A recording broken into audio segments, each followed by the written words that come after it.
અહીં બધા સમાજના આગેવાનો આજે આવ્યા છે. કદાચ એમણે પોતે ભણવાનું છોડ્યા પછી એ પહેલી વાર કોઈ નિશાળના કમ્પાઉન્ડમાં આવ્યા હશે. અને અહીં જે વડીલો બેઠા છે એ બધાને આજે ઈર્ષા થતી હશે, થોડી મનમાં જલન થતી હશે. અહીંયા ધારાસભ્યો બેઠા હશે તો એમને થતું હશે, જિલ્લા પંચાયતના આગેવાનોને થતું હશે, કલેક્ટરને થોડી ઈર્ષા આવતી હશે, ડીડીઓને ઈર્ષા આવતી હશે, અહીં બેઠેલા બધા સમાજના વેપારી જગતના આગેવાનોને ઈર્ષા આવતી હશે, અરે શિક્ષક મિત્રોને પણ ઈર્ષા આવતી હશે.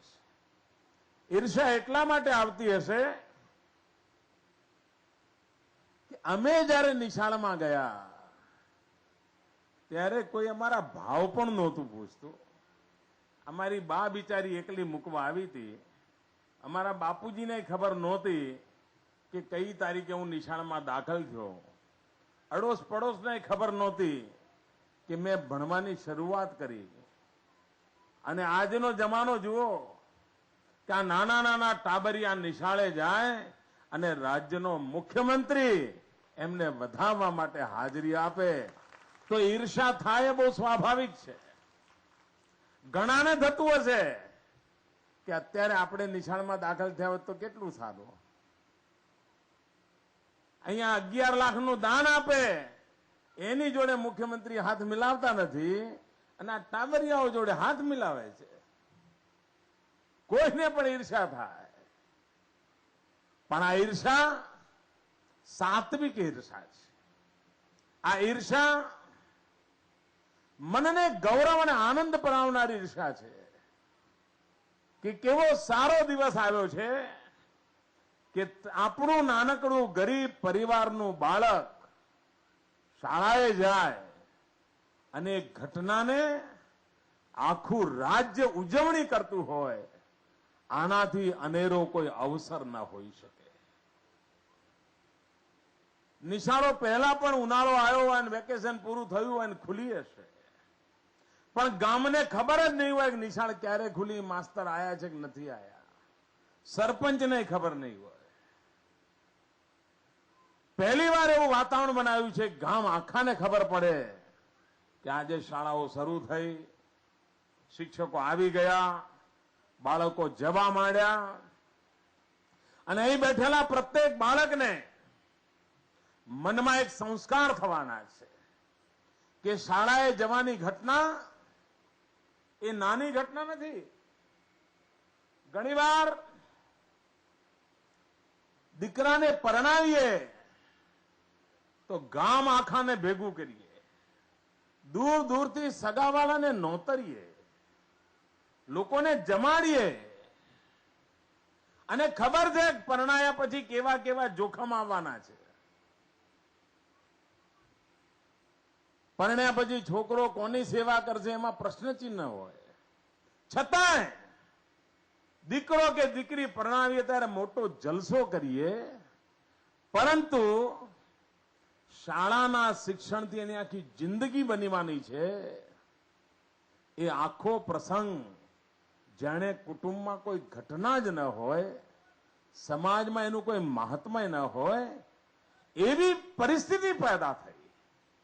ભાઈઓ બહેનો, બાળકના લગ્ન માટે જેટલો ઉત્સાહ હોય એના કરતા 1000 ગણો ઉત્સાહ એ શાળાએ જાય એ દિવસનો હોવો જોઈએ. કારણ કે એની આખી જિંદગીનો પાયો એ નિશાળમાં જઈને શું કરશે એના ઉપર છે. શાળાએ જવું એ સમગ્ર કુટુંબનું, સમાજનું ગૌરવ હોય.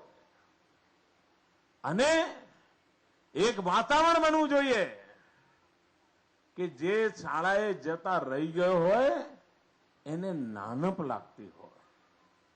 ગામમાં જઈને કોઈને પૂછીએ બહેનોને કે બહેનો તમારામાંથી કેટલું ભણેલા છે, કારણ હું આ કન્યા કેળવણીમાં જાઉં છું, બધી બહેનોને પૂછતો હોઉં છું.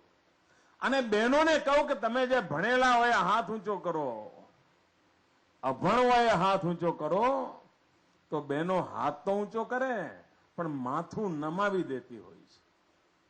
60 વર્ષના માજીને પણ મેં પૂછ્યું હોય કે અભણ હોય તો હાથ ઊંચો કરો, એ માજી પણ શરમાઈ જાય છે. એને મનમાં ક્ષોભ થાય છે કે આ મારે સાંભળવાનો વારો આવ્યો, હું અભણ છું એ મારે સાંભળવાનું. 60 વર્ષે 70 વર્ષે પણ અભણ હોવાનું દુઃખ એકે એક માતાને પિતાને હોય છે. એ બિચારા દોષ કોને દે? સરકારને દે, મા બાપને દે, પરિસ્થિતિને દે, કોને દોષ આપે? પણ એના મનમાં એક ક્ષોભ રહેતો હોય છે કે અમે દુનિયાની નજરોમાં અભણ છીએ, અમે ભણ્યા નથી. તમને 70 વર્ષે પણ માથું જો શરમથી ઝૂકી જતું હોય, તમને કોઈની જોડે આંખ મિલાવતા શરમ આવતી હોય કે અરે અમે અભણ છીએ, તો આપણે નક્કી કરીએ કે આપણા જિંદગીમાં તો જે થયું તે થયું, પણ આપણે એવી ભૂલ ન કરીએ કે આપણા છોકરા મોટા થાય અને કોઈ એમને પૂછે અને એમને શરમાવાનો વારો આવે, એવી પરિસ્થિતિ પેદા ન થાય, એની કાળજી આપણે લઈએ.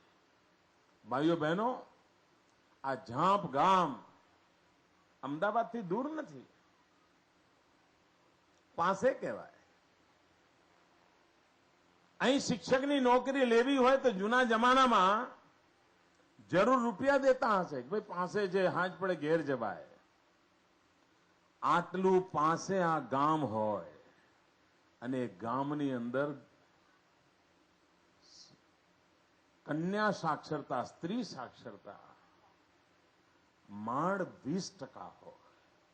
આ બેઠેલામાંથી 100માંથી 80 બહેનો એવી છે જેણે નિશાળનો દરવાજો નથી જોતો. ભાઈઓ, આ કાળજું કંપાવનારી ઘટના છે, પીડા કરનારી ઘટના છે.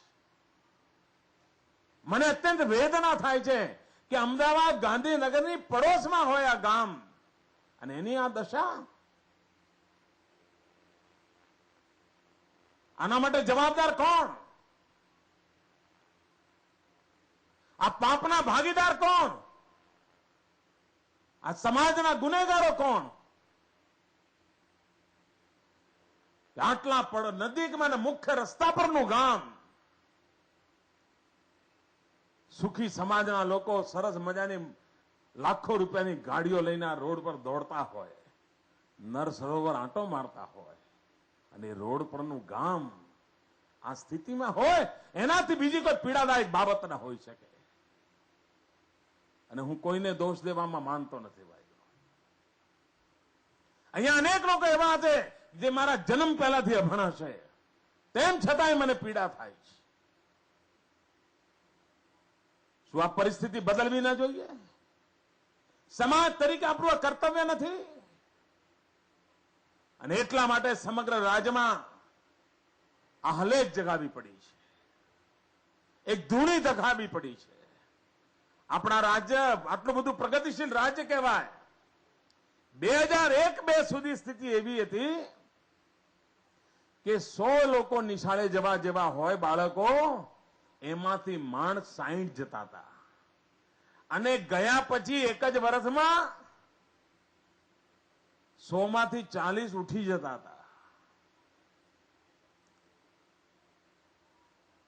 5મું ધોરણ પૂરું કરનારની સંખ્યા સાવ ઓછી હોય. 7મામાં તો આંગળીના વેડે ગણા એવા હોય, અને હાઈસ્કૂલ તે કોલેજ જોવાના નસીબ જ ના હોય. આ દારિદ્ર્યપૂર્ણ સ્થિતિ બદલવા માટે આ ધોમ ધકતા તાપમાં 40-45 તાપમાનનો પારો ચડેલો હોય, ધૂળની ડમરીઓ ઉડતી હોય, આખી સરકારને ગાંધીનગરથી હું ગુજરાતના ગામડાઓ ખૂંદવા માટે મોકલું છું.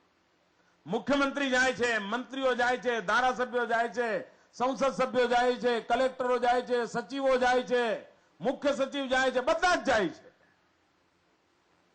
અને 3 દિવસ એક વાતાવરણ બનાવીએ છીએ અને એનું પરિણામ આવ્યું છે. પરિણામ એ આવ્યું છે આજે કે કે શાળાએ જવાની ઉંમરના 100 બાળકો શાળાએ જવાના દાખલ થવા માંડ્યા છે. એનું પરિણામ એ આવ્યું છે કે પહેલા 100 માંથી 40 ઉઠી જતા હતા, આજે માણ 2 ઉઠી જાય છે. પણ મને તો 2 ઉઠી જાય છે એનું પણ દુઃખ છે. એક પણ બાળક ભણવાનું છોડે શું કરવા?